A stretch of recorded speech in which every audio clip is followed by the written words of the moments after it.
To Georgia, where the Electoral Commission says a partial recount has confirmed the victory of the ruling party in last weekend's parliamentary election. That's unlikely to ease the objections of Georgia's opposition, which has denounced the poll as illegitimate amid allegations of vote rigging. Georgia's pro-European president, an opponent of the ruling party, has also claimed election interference by Russia. The EU and US have demanded a full investigation. DW correspondent Maria Katamadze is in Georgia's capital, Tbilisi. Maria, what can you tell us about this partial recount, first of all? Well, it came as no surprise to the opposition and to the critics that the partial recount did not really change the position of the ruling party and Central Commission. Now the opposition is saying that they're increasingly distrustful towards the Central Election Committee, which they believe is sort of in the hands of the ruling party. Now we understand the opposition is urging the Central Election Committee to make it possible for each and every voter to, without the breach of privacy and confidentiality, to check themselves to check 3 points. First point is whether they voted or not, when they voted exactly, and at which polling station they voted at. So this is a strategy that is, possibly to show the people to what extent the violations or election irregularities that were documented by local and international observers were widespread, and to what extent sort of the double voting that was also registered by the observers took place. I believe only 12% of the vote was recounted.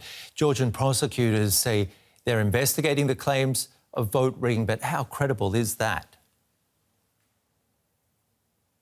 Well, the opposition is, as I said, increasingly distrustful, not just in regards to the Central Election Committee, but to the all key institutions in this country.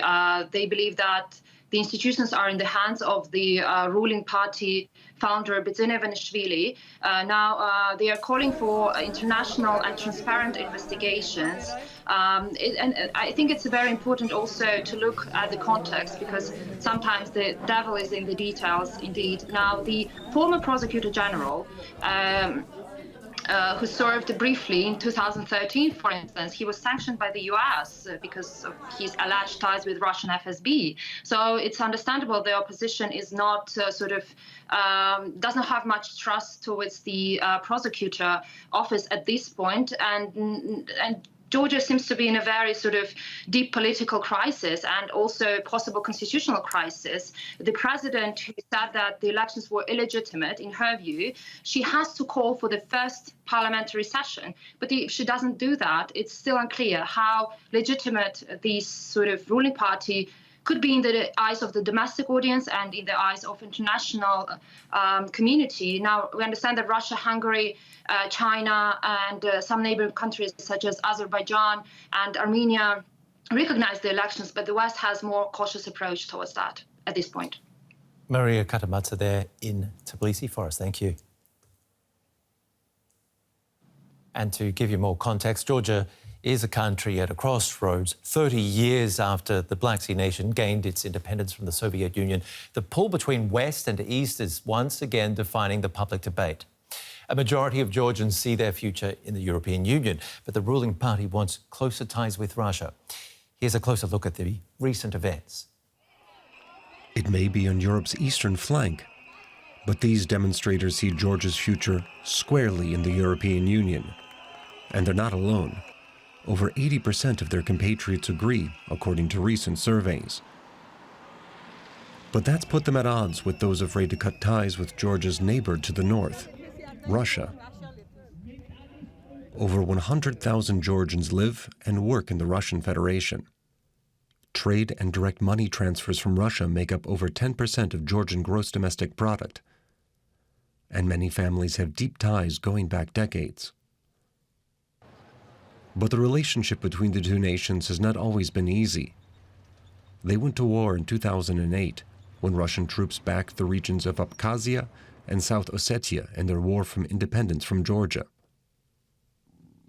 The conflict only lasted 16 days, but tensions remain.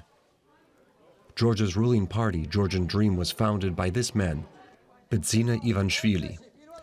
The billionaire businessman and former prime minister made his fortune in Russia. While he may have renounced his former Russian citizenship, critics claim he still maintains close relations with Russian oligarchs. They warn that Ivanishvili and his Georgian Dream party are seeking to anchor Georgia in Moscow's orbit. In May, Georgia was in the headlines as a Georgian Dream-backed law placing restrictions on media and civil society organizations became a flashpoint for those tensions. The so-called foreign agent law was based on similar Russian legislation and allows the government to crack down on groups receiving funding from abroad. Georgian Dream topped the country's most recent parliamentary election, taking 54% of the vote. But both opposition and independent observers claim widespread voting irregularities and a pressure campaign from Moscow helped them to victory. Pro-Western opposition members have rejected the results, leaving the country in uncertain waters as it's pulled between the East and the West.